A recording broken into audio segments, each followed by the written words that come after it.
Well, hi, good morning. Welcome to my shop. Another day on this radio. Now, the last video ended with me pretty much convincing myself that there's an open circuit in the IF transformer, this one down here. But oddly enough, I also found what looks like an open circuit in the secondary side of that same coil, same transformer. That's a little bit too much of a coincidence for me. So I just been thinking about this a little bit. Before I'm on my way to taking that transformer out of the radio and uncovering it and examining it. But before I do that, because that's a pretty major step, there's a couple of simple things that may have happened. Now, just in thinking about the radio's failure process, if you like, it seemed to be related to me wiggling this tube here, putting the tube extender in there, this one here, putting in the tube extender, taking it out. It seemed to me the radio was working its way downhill. So why would that happen? And how would that relate to this transformer that appears to not be working? Well, they are wired together here. It's a pretty stiff wire right here, actually. So I'm kind of wondering if wiggling and jiggling the socket for the radio, for the tube, has in fact transmitted some mechanical motion or movements into the transformer here and broken something that was just hanging on by a thread, even less than a thread. So that could look like a broken lead wire from the terminal here up into the coil, and I have found these before in these kinds of transformers. The actual coil wiring is fine. It's exactly where the lead meets the terminal where a failure has occurred, and they're really hard to spot and to see. So you can actually see the wire coming down. It looks like you can see it under the solder sometimes. It looks like it's wrapped onto the terminal just fine, but in fact there's an open circuit right at that point. So those things can be detected by just wiggling contacts, and sort of, make and break situation can happen. I haven't seen any of that. It's just seemed to be a one-way trip downhill.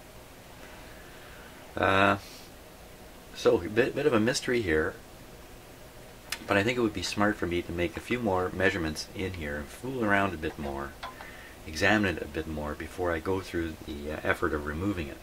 Because any kind of big operation you do on these radios, you're just introducing more and more risk that you'll do something that you'll regret in the end. So it wouldn't be you, would it be? It would be me in here who would do that. So, and now the very best news I heard this morning while I was drinking coffee, eating my breakfast, is the health benefits of coffee are not minor. Holy smokes, I'm not a coffee promoter, although I'm turning into one here. In fact, I never drank coffee until really 10 years ago. I would drink 1 cup a day when I was working at my 10 o'clock coffee break, and that was it.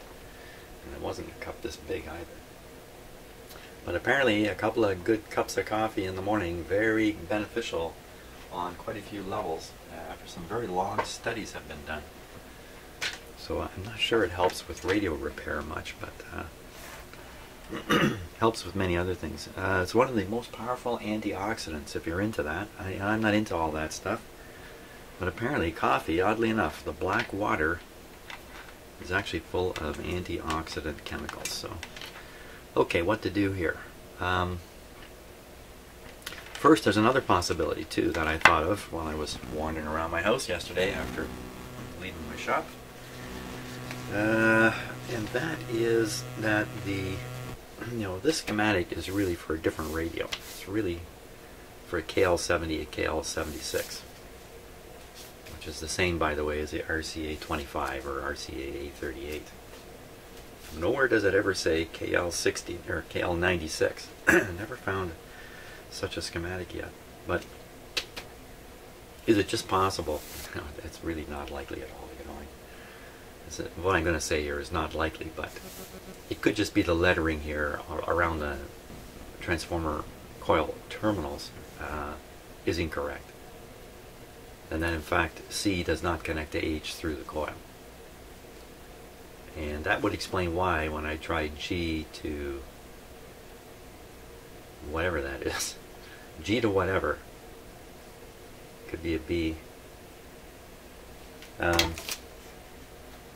I've also found an open circuit, which is just a little hard to believe. So the way to verify these is just to trace the wires back off of the component and see where they go. So one of them is really easy. First one is C. Here's C. Goes on that wire right to this tube.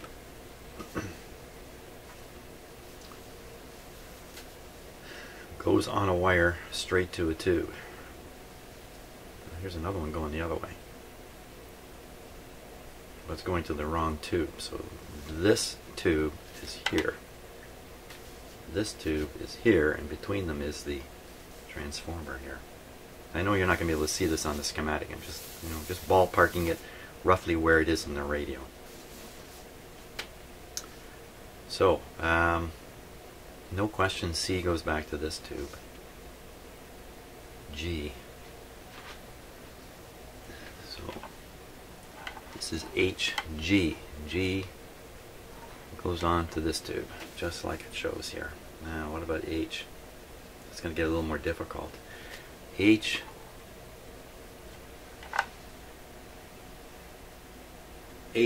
connects to this resistor. H, it gets more difficult because H connects to all kinds of stuff, doesn't it? Yeah. There's a resistor. 10, oh. No. Connects to that wire. Oh. Wait a minute, now this isn't adding up. Okay. Is it me, or is it the coffee? Which one could it be? Look again at the schematic here.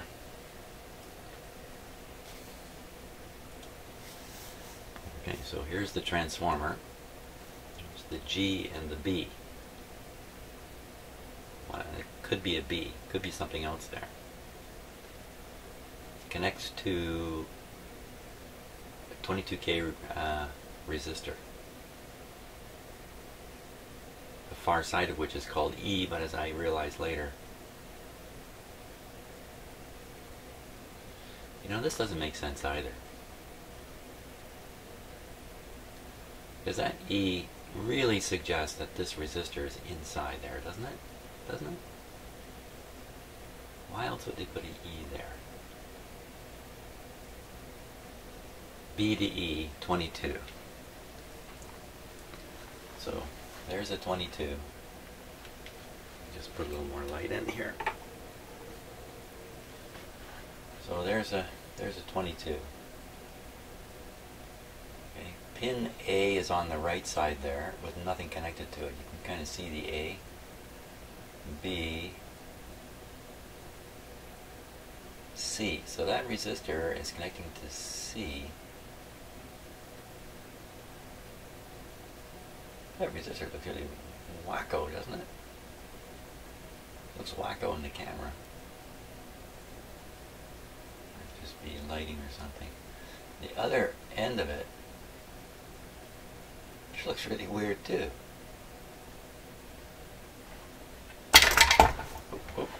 Just knock everything down here. Let me advance the focus so we can get as close as we can to this thing, because there's something kind of weird about it. Nothing would make me happier than be completely wrong about the coil here. Okay, so where's that resistor?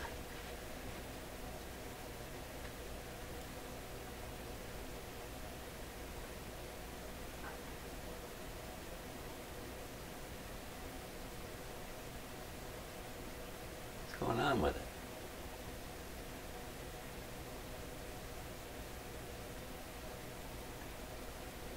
What is going on there? It looks kind of like something has dripped onto it and then dripped off.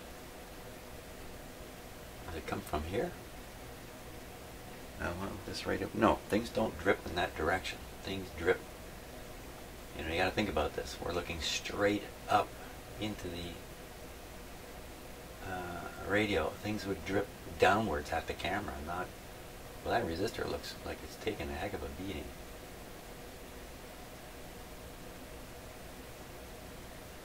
There, now we got a nice clear view of it. Just dirt and debris. That doesn't look very healthy. 22, it's supposed to be 22. That's red, red, green there, isn't it? That's 2.2 megohms.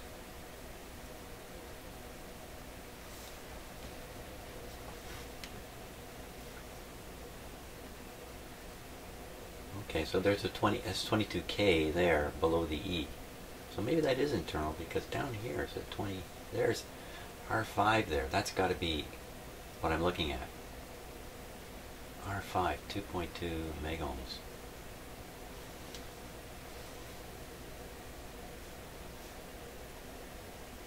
R3. Oh, this is a grid.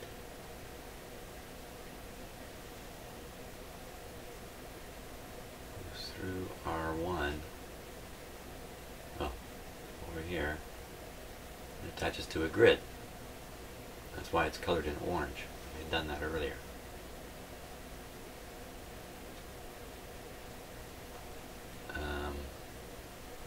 Okay, so going back to the 22, where to go, 22. So one end connects to terminal E. Really? And the other end carries on the radio. What's going on in here? Okay, so this 22, 2.2, connects to B.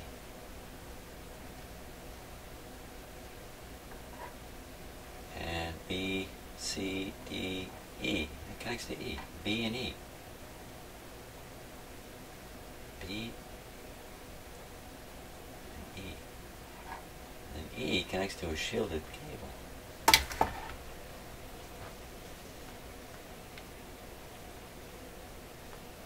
Where do we go? We're totally lost here. Okay, so here's the 22. Now, there's a shielded cable shown here. These two here with the ground symbol with the circle on it. Shielded cables. Okay, so one of them bends over this way. Sure enough, connects to E. So that is the 2.2 megohm resistor that is sitting on top of that can. So yeah, so for sure the 22 is hidden away. I was getting a little confused between the when I saw the two red bands, I sort of thought, oh, that's this resistor, but it's not. The two red bands are from this resistor here. So if we measure between E and B, we should get 22K. E and whatever that is. E and something. Well, the resistor's right outside there, for crying out loud.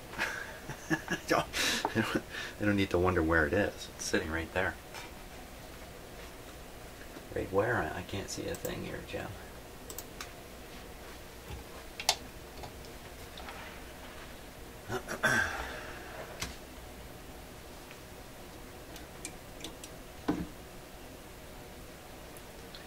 Resistance, eh? So we're thinking this is 22K. From here to here.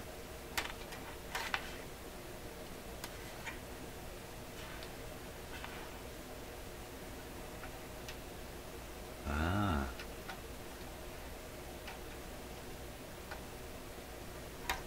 Not seeing anything there.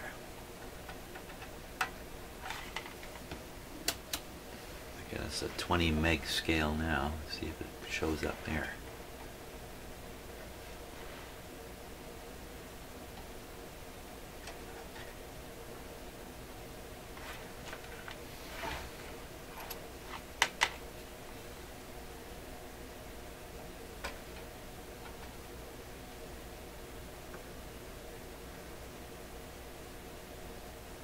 It's coming right in the range of, well, it's 2.7 instead of 2.2.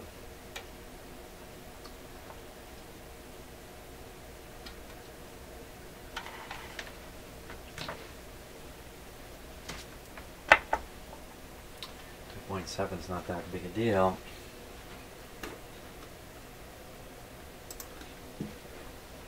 Well, what's happening to the top of it here? It just looks like wax or something like that to me.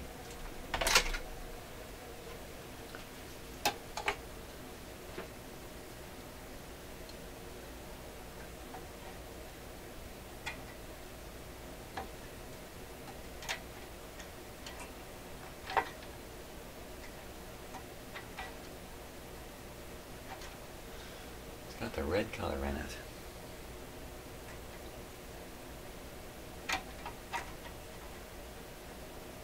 That's too rugged a tool. Grab the big flathead screwdriver.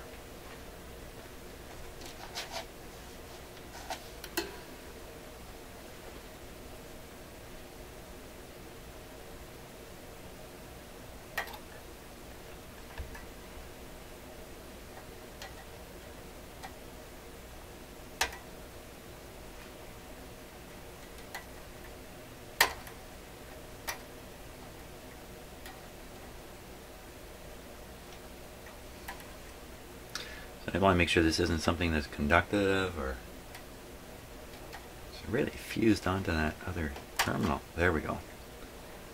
And you got it off.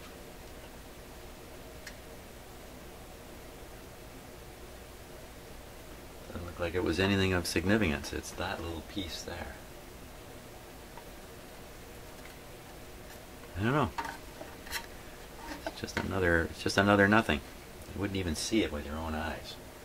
Unless you got right in here with a magnifying glass. Okay, so that read 2.7 instead of 2.2. So it's not enough to make me jump up and down. Now, reading again.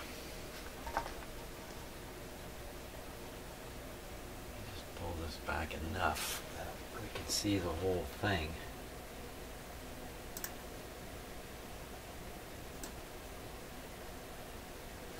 Read the letters in that too.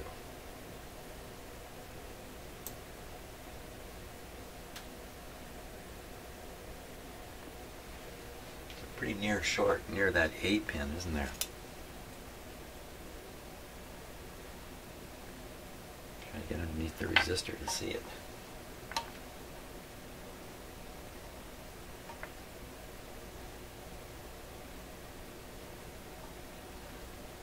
Wow, it's really close to the 8 pin. The 8 pin's not soldered or anything. It probably goes nowhere and does nothing. But who knows? Move that out of the way there. Doesn't explain why you get an open circuit though.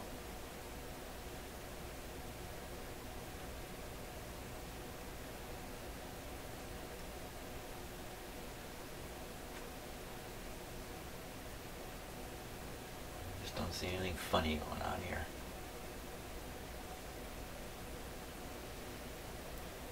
Looks like a crack in the housing right up in here.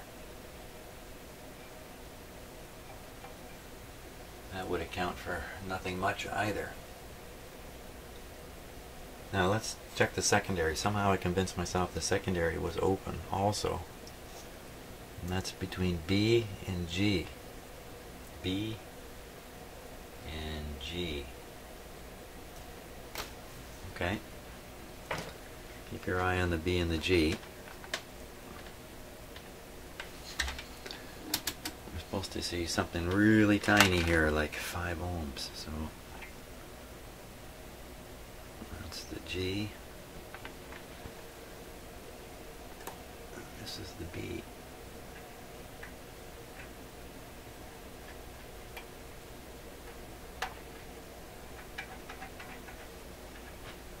Meter showing an open circuit for that.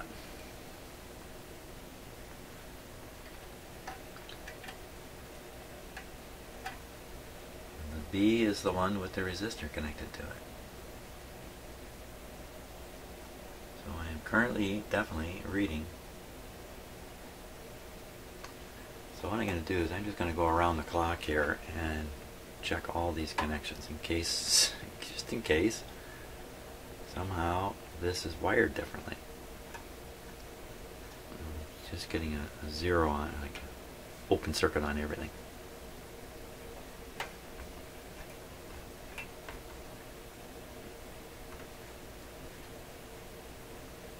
Not there.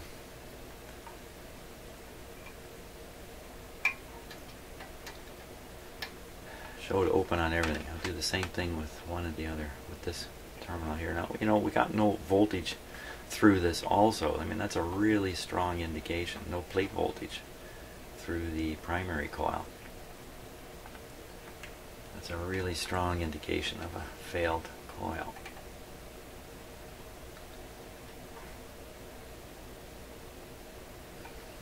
These are all just kind of last ditch things I'm trying before removing the coil to examine it. The last thing you want to do is remove one of these and then find out, well, that wasn't the problem. And I'll photograph this very carefully too. And then when I take the wires off, I'll try not to, they're just not getting anything anywhere. Nothing. Getting something there, of course. Well, I don't know how I can avoid the conclusion that the transformer has gone open for reasons not known. What about just applying some heat to those terminals? You know, thought about this yesterday too. I mean, I would just run around with a soldering iron and heat them up. How would the secondary get open? How would the secondary get open just because the primary? You know, assumably what has happened is a heavy current has been pulled through this tube for reasons we don't have any idea about. And that heavy current went through the little coil there and burned it out. That's one theory. Next theory is mechanical failure in the connections. I guess there's another theory, is it just a failure of the wire in the coil at a point where it was damaged or corroding for some reason. Some tiny little point in the, could have been an initial defect in manufacture. The wire was nicked or something and it just took all the way to here to fail. Most likely thing though is a poor connection.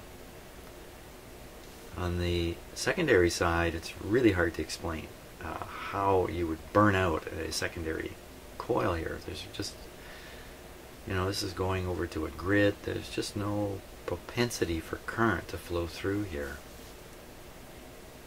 under virtually any condition, short of plugging in the wrong tube. Even that probably wouldn't end up with a problem. So a little hard to explain how the coil would be burned out. Easier to assume. Hey, wasn't it in a shaky can?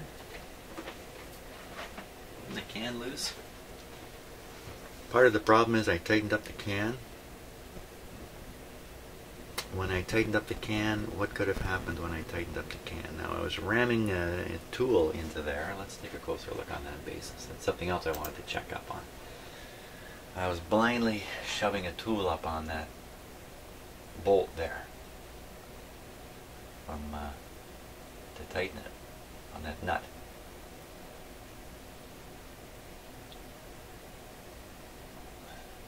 I certainly would have been working these wires pretty heavily in this one. When I shoved the tool in there, it would have pushed this this wire quite heavily. That would have really mechanically worked the terminal at the top of this transformer. Now just to look at the other one.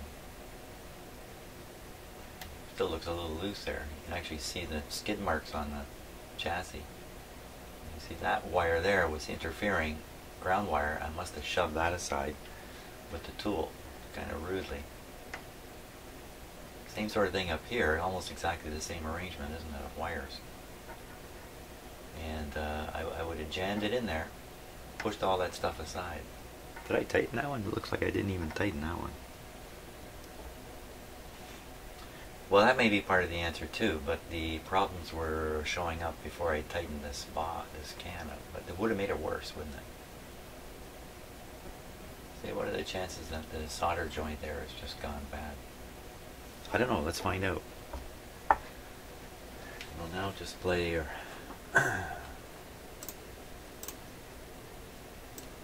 play what? What are we going to play? We're going to play, I was going to say Ring Around the Rosie, but that's not quite appropriate.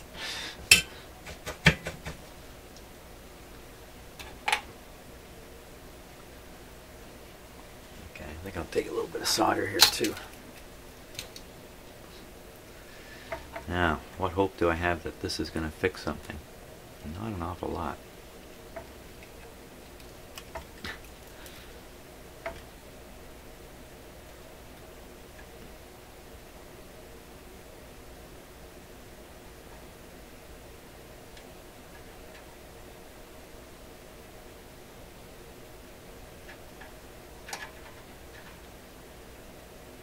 You'd have to have two bad terminals like this for the primary and secondary to be out. No. If the primary were to take a short, wouldn't that drive a heavy current in the secondary? I don't think so, because the secondary is just hooked up to a grid in a tube. There's no current path. I'm trying to concentrate on what I'm doing here.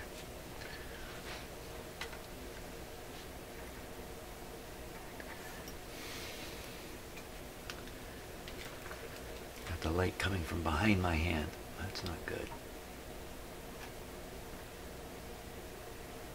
This is the most likely terminal right here to have a problem, so I'm gonna applying solder right to the bottom. Once in a while the lead wires actually come right up out of the coil, right up into this area here. Whoops. There's a little solder explosion there off camera, I think.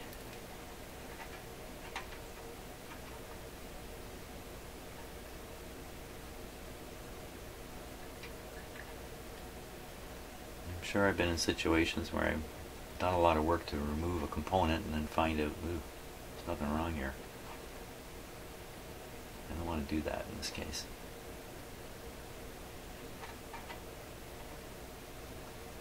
Can't see what's going on down there.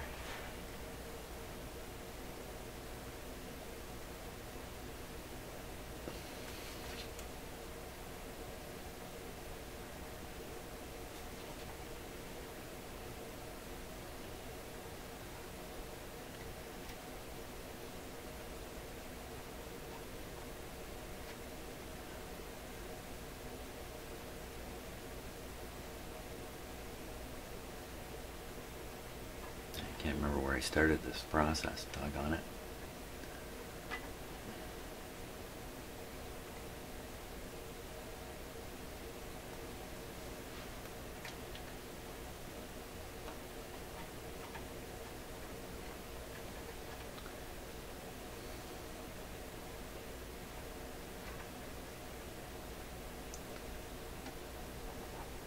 I think I did these. Well, you could argue, okay, so you're resoldering everything. It's just as likely you're going to cause a problem as fix a problem. Yeah, I guess there's some truth to that. But actually, the chances of causing a problem or fixing a problem doing that are so low in either case.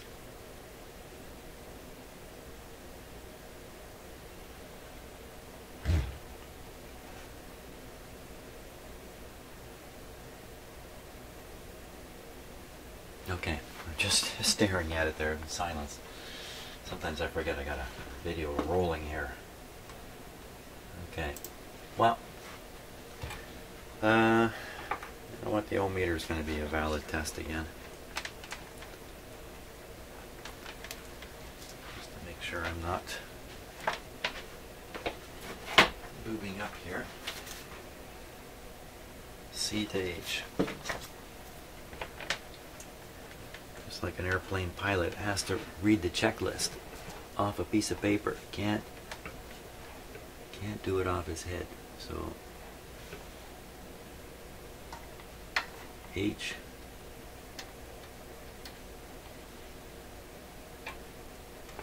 My meter's turned off here, timed out. H to C.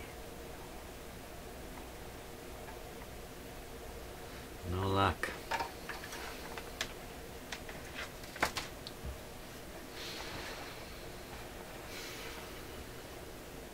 Well, as IF cans go, this is a pretty easy one to get off. Hey, what are the chances that that can comes off separate from this? I can slide the can off the top and leave the coil there. Yeah. Why didn't I think of that before? I was going to desolder all those wires. I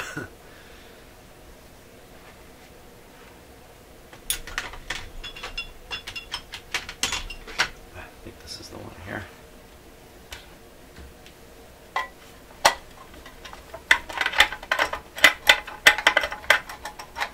Now often the transformer is fixed inside the can with some clips or something like that, and you can't just slide the can off. What if the can is loose because somebody else did this once already?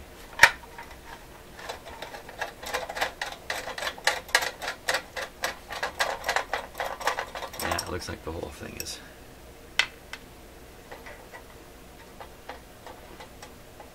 There's a lock washers in there. A lot of good they did.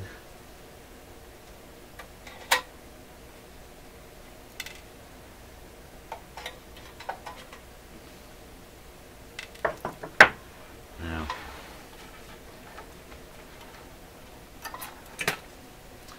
let's take over. I gotta disconnect a few things here.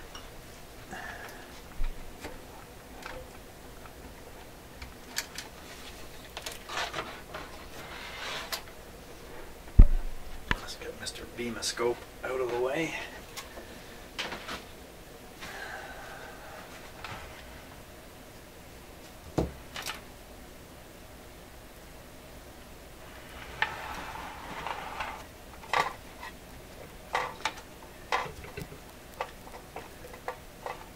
And I'm looking right down in here.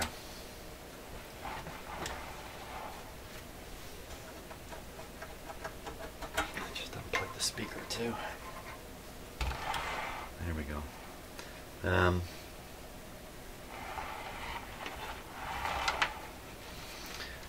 looking at I can see a little bit of the bottom plate here, the bottom mounting plate or whatever, right there.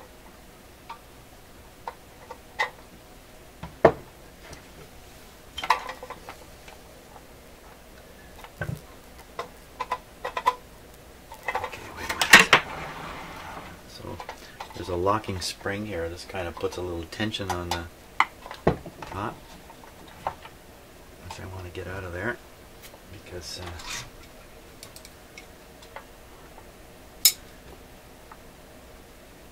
you know what? I don't know. That can come off that easily. Slide the can up. Let's take a closer look at how this is built. Looks like maybe I can't just pull it off.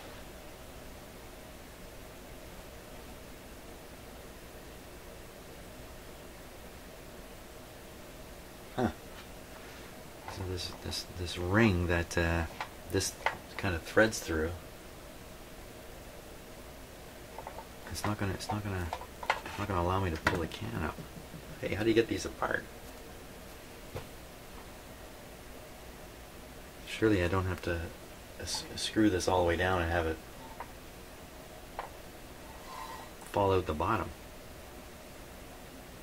No, that can't be the case. So how does that work there?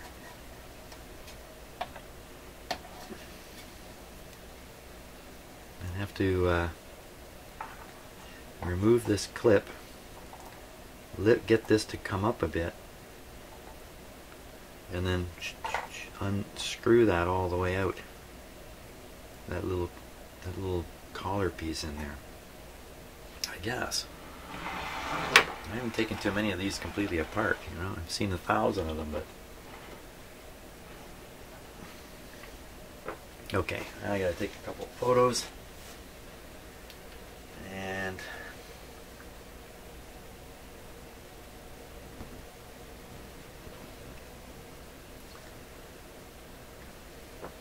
of the wiring.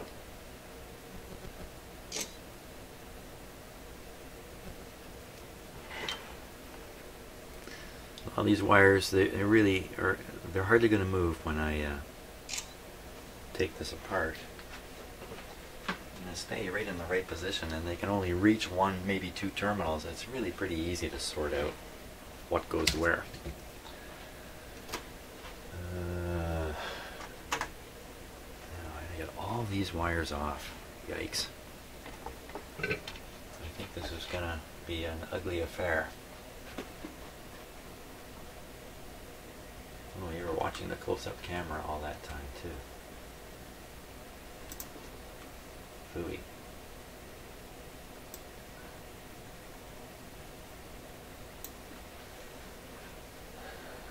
Wow. Yeah, I could cut them all free and shorten them all up. That's not a... wouldn't be a dumb approach. Let's see how many I can just get off.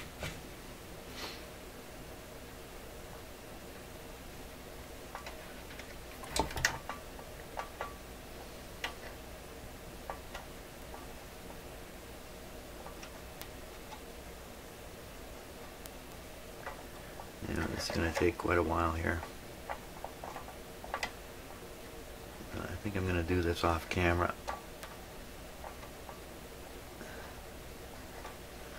Yeah, I'm going to remove all those wires from there. Okay, so after fiddling with the soldering iron for a little bit, I decided it's smarter for me to cut these wires away, worry about reconnecting them later, because if I try to desolder them, I am going to work these terminals so much, twisting and yanking and tugging. If there wasn't a problem, there will be afterwards. So I decided I'm just going to cut them, and I'll have to face the music when I go to reconnect them. Okay, I think that's all of them cut off.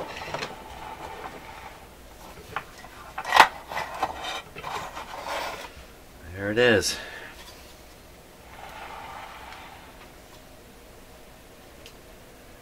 There it is. What are we going to do with it now?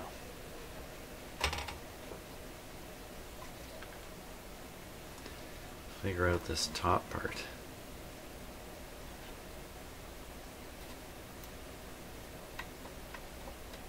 Now what you want to bet, if I'd figured out this top part, I could have extracted the can and left the transformer in place up there. But a little late now for thinking about that.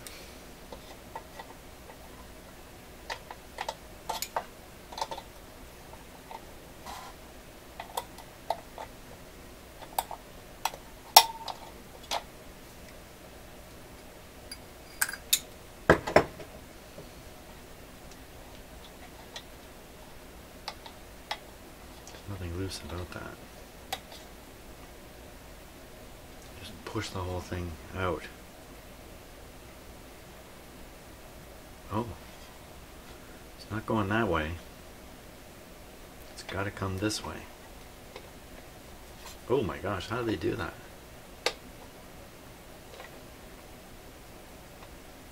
This part's moving and this isn't moving at all. Tell me you pull it out and you leave the carbon slug up there?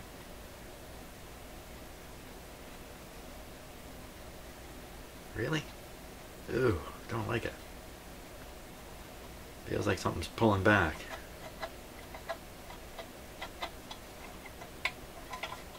Really? Man.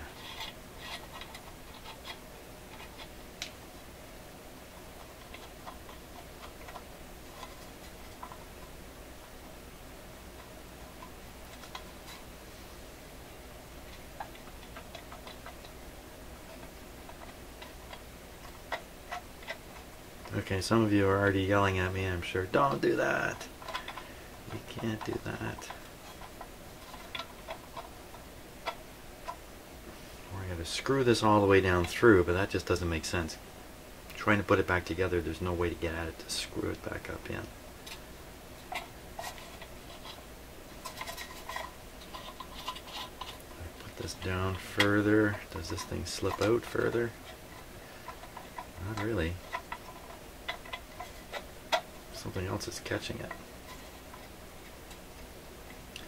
It can just be there's a shape up in here, like a frame, and the frame is kind of just getting caught on the sides here. It's pretty cool looking.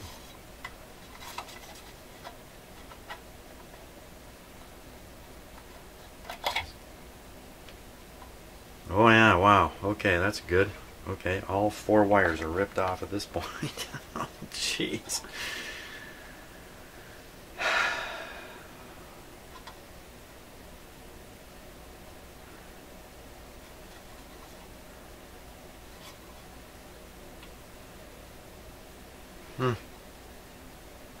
I should watch somebody else's video on how to fix these. Wow. Well, we know the problem now. We certainly know a problem now. Now I can screw this thing right out. Doesn't this just come off that slug?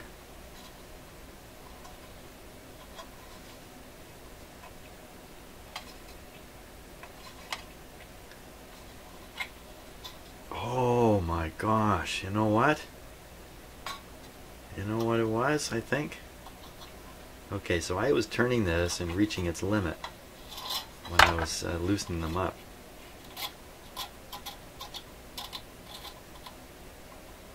So there, it's binding in the coil now, right here. So if I turn the slug further, it's sort of turn the coil. You know what I'm getting at? I think by rotating this, if this slug binds in this sleeve, then the whole coil turns. What was holding this anyway? Oh, a big cracked open capacitor right there too. Ah, okay. We got lots. Hey, lots of stuff wrong in this little can here.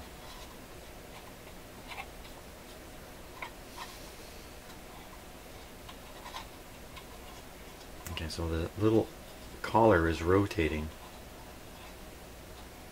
because the slug is the threaded rod here is gotten bound in it. This is dumb. I can't believe it. Surely you're just supposed to be able to pull this out, just like this one came out.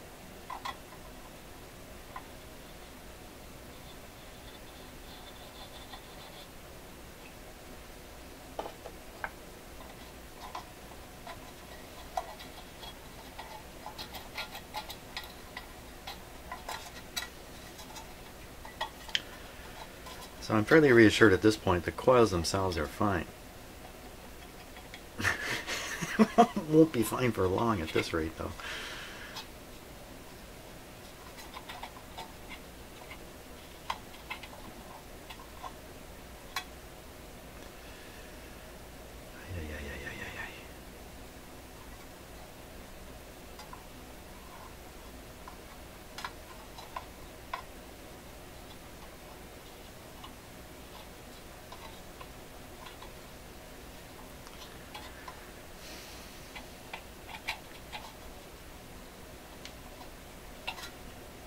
So I can't fix this in place and then rotate the shaft down through it because I can't fix this in place. It's pretty awkward to get in there with a tool. It's kind of a flush, pretty flush thing here.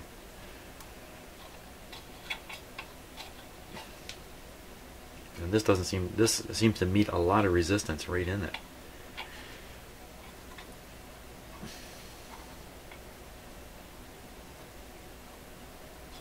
Probably because of there's a bit of a torque or a twist on it that's making it bind from this thing's weight.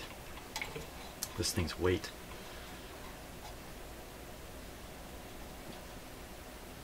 To be a bit like a lock picker here.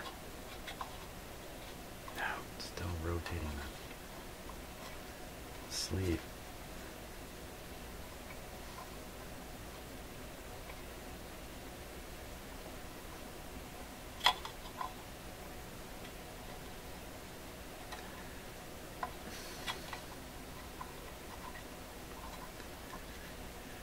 Well, I would never have imagined that turning these could eventually rip the coil off. Now, I think I've seen other ones like this, frankly. Little tiny ones from small, newer, more modern radios.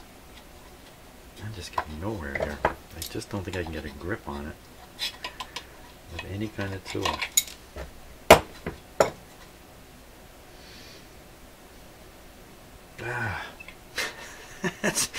You know what? This is, if you think radio repair is all about electronics, yeah, there's a bit of that now and then. Mostly it's about screws and strings, for crying out loud. And stupid stuff like this. Now, what were the engineers thinking when they designed this thing? Didn't they know that I'd be doing this in 2016? I think I'm getting somewhere here.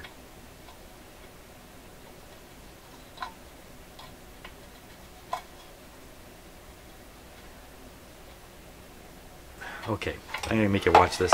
I got to get that out of there. It's going to take an hour and a half. I'll suffer the misery on my own. Okay, so I'm still fighting with it here. I haven't gotten anywhere. It looks like the threaded shaft here is binding in this fitting down here to the point where I cannot move them independently. They're just, I don't know what's happened, but I'm just trying to screw this out, have it just drop out the bottom here. And I just, for the life of me, I cannot fix this in place. I cannot turn this independent of that ring. The ring will not pop out. I think it's, I might have to like whack it out, but I'm sure I'll just do more damage. This is no doubt fit in here, and I'm almost certain it's been crimped. Is that the word for it? Not really. Riveted, sort of like a rivet. Put in here, probably punched in with a machine or something. Never intended to come out under any circumstances. So I'm looking at the shape of it. It looks like I could just push it out. But you want to watch me destroy this completely? Look away from your screen. No. So I'm trying to see if I can separate this by pushing up on it. No, it's not. It's holding fast. So I'm pretty sure you can't see up in here, but I'd have to bet it's riveted in some way. Man. The simplest of things become the worst stuff. I'm learning a big lesson here. You know, I have turned the screws on 1,000 of these.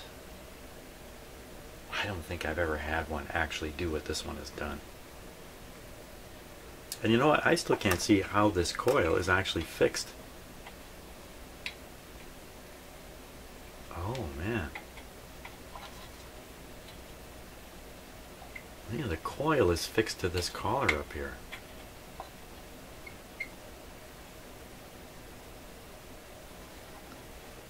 Oh boy, I had to be careful. If that's true, oh, that's really sad. That's bad news. Like this, usually there's a framework, and the framework comes up from here, and it kind of holds onto the coil form up here. Oh, you know what? Look at that. I can actually see it now. Here, let's look on the close-up camera. Let us look upon this. So if you look at that bottom where the the slug is on a threaded shaft, the threaded shaft goes into that part there. Okay, see, it's knurled, or it has a gripping sort of surface, and that's for the coil form to come down over. I wouldn't be surprised if there's a touch of glue in there too to kind of hold it in place.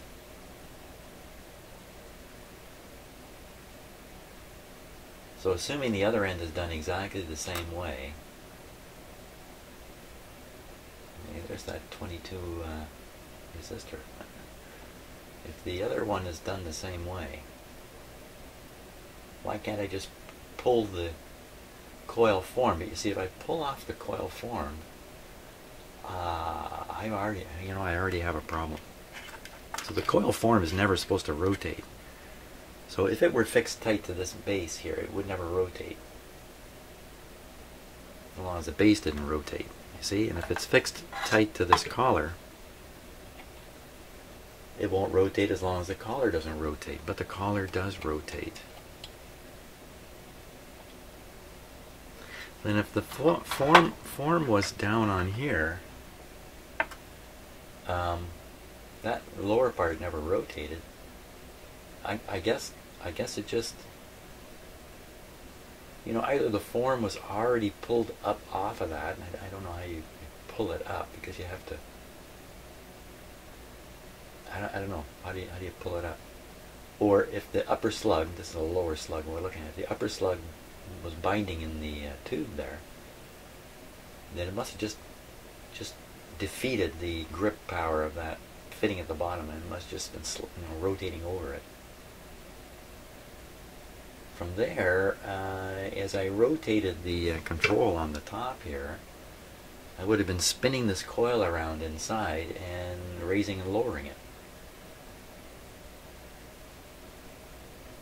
And then when the coil came low enough to bang back into this lower fitting and get jammed up in there a little bit, then I would feel the resistance of when I was turning this. Although I had no idea what it was I was actually feeling. I imagined it was the slug inside the coil. But in fact, it's the entire coil sliding on and off this piece at the bottom, I'm guessing. That's a bit of a long story to tell, but won't it be fun when I try to figure out which wire goes where on here too?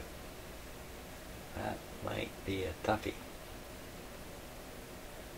Get rid of all those capacitors that are in there, change that resistor, and then I'm going to be tempted to do the same to the other one. Oh my god. This radio is going to be here for quite a while at this rate. So what am I going to do? How am I going to get this off of here? For crying out loud. Maybe a little bit of lubrication down in there might loosen up the shaft. How did it get bound so tightly?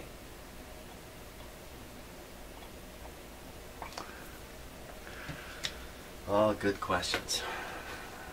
Why are we even in the universe? I'm going to work on that question. Okay, well, I just continued wiggling and twisting and wiggling, and then all of a sudden, my finger on the coil, it's come loose. I should be able to pull the coil out at this point. No, you see the coil is locked onto here, so, oh, does that mean it's never coming out?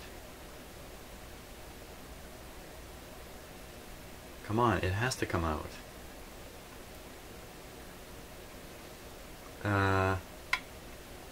I've got to just pull it off that piece that I believe it's attached to. Oh no. Because turning this isn't helping it. It's free in the coil now, but the coil is not free. Set him free. Meanwhile, everything I'm doing here, I run the risk of damaging the main coils in here. Tugging on those little wires. Yeah. Can I just pull this coil off? Can I just rip it off there? Can I just rip it off? Just pull it out. Just let go and come out. The answer is yes. That leaves the slug behind on the slug fitting.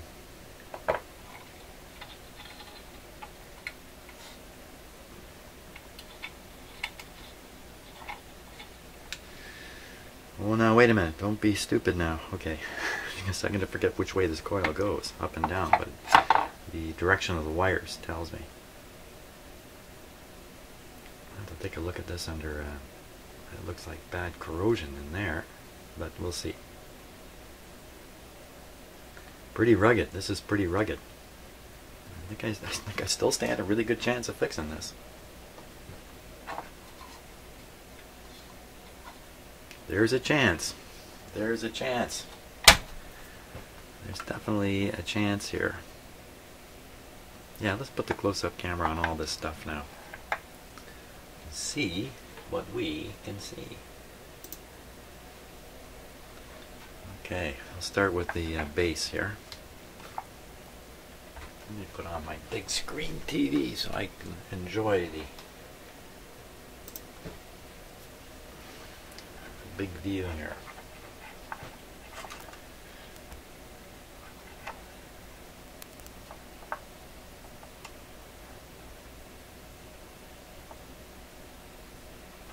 So that's what I was looking at the bottom of the when it was inside the radio. You can see the spring clip there that's trying to lock the lock this from turning, and it looks like it's glued too. Looks like it's glued. Get out of the way here. Come on. Get some light on the topic here. Yeah, it's definitely been glued too. Couldn't see that when it was in the radio. And look at that resistor there. That's not close to a short circuit. Now that's from me monkeying around, but look at how close that is, shorting out that lead to the other terminal. Now on the business side, we have two terminals here. Probably, oh, they're not used. Those are two unused terminals. Same thing on the other side? Oh no. Look at that capacitor. Wow. Doesn't that look like a piece of junk? That's inside of a can. How did that happen? Hopefully I can figure out what that says. Well, it'll be written on the schematic quite clearly anyway. That looks like 22K resistor there. Well, there's what's left of the wire connections. One of them anyway, you can see one of them. One on this terminal. There's one on that terminal. That's two of them. I'm talking about the little wire tails hanging off of here and here. I would guess just on the other side it'd be more wire tails sticking out.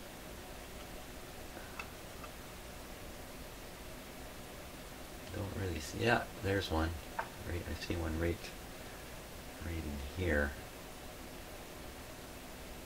And we can bet the other one's on this terminal over here, but we'll work that out when I have to. At the very end. Now look at these capacitors inside here. There's a good chance those are okay. Yeah, they're beautifully installed. So this IF coil is got to be manufactured on a separate line from the rest of the radio, of course. So some guy was sitting there all day building these things. He got pretty good at it. Okay, so that's that. Now we'll look at the coil.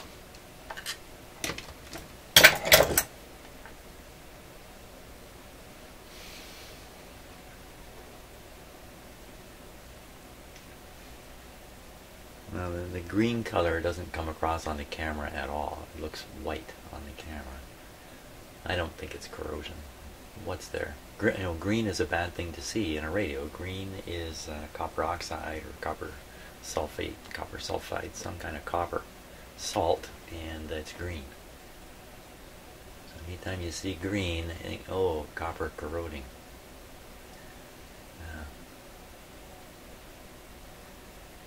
Makes me wonder what's going on inside the other IF can,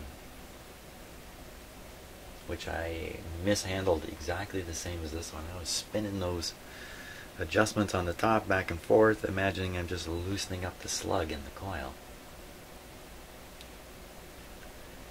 These wires, I'll have to solder little extenders. I'll probably, just thinking about how to go about doing this, I'll probably, assuming those wires are nowhere near long enough, I'll probably have to solder extension wires off these terminals. And the whole thing has to go back together. So I can glue this to the bottom there where it's sliding on. I don't want to slide it on all the way. Glue it onto there, and hopefully that is enough rigidity to hold the coil in place while I reinsert it, because inevitably I might have to cut the top off the coil here, because that part, if it slides up in the fitting in the top of the can up here, you can kind of see it there just beyond the slug. But you can see how it's squeezed down onto the can, so it's never coming out. But now it's pretty loose.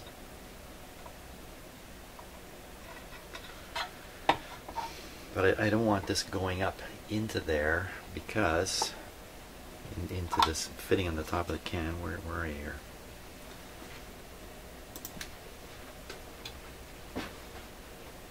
Because almost for sure, as I go to turn this from time to time, this collar is going to want to turn too, like that. And that's a big problem too. If that collar turns, I'm not moving the slug up and down. So somehow we got to kind of get this fused in here, because it's so loose. There's nothing holding it back from turning. And if I try to pin it, you know, by putting a force on the side of this, I try to pin this against the edge, I'm also pinning the shaft, the threaded shaft, in the thread, so I'm kind of defeating my own. It's a self-defeating thing. Wow. Okay, lots of little problems here with this. Shame on me. I'm pretty sure this was in good, fine shape until I got at it. Shame on me. Wow, I got a lot ahead of me here, just on this. Hey, thanks so much for watching, and I think I'm pretty much hit the end of the road for today. But I may get back in here later today. Man, I got a lot of stuff to do. All kinds of stuff outside of the shop here. And tomorrow I'm getting a delivery of a bunch more patients. Oh boy. Okay. Thanks so much for watching. I hope you're getting a kick out of this. It's a real roller coaster ride on this radio. But boy, if I get this guy working again, and I'm pretty sure I will, I'd be a major feeling of satisfaction out of this one, for sure. Thanks. Hey, beautiful sun outside. That's where I'm going from here. Bye.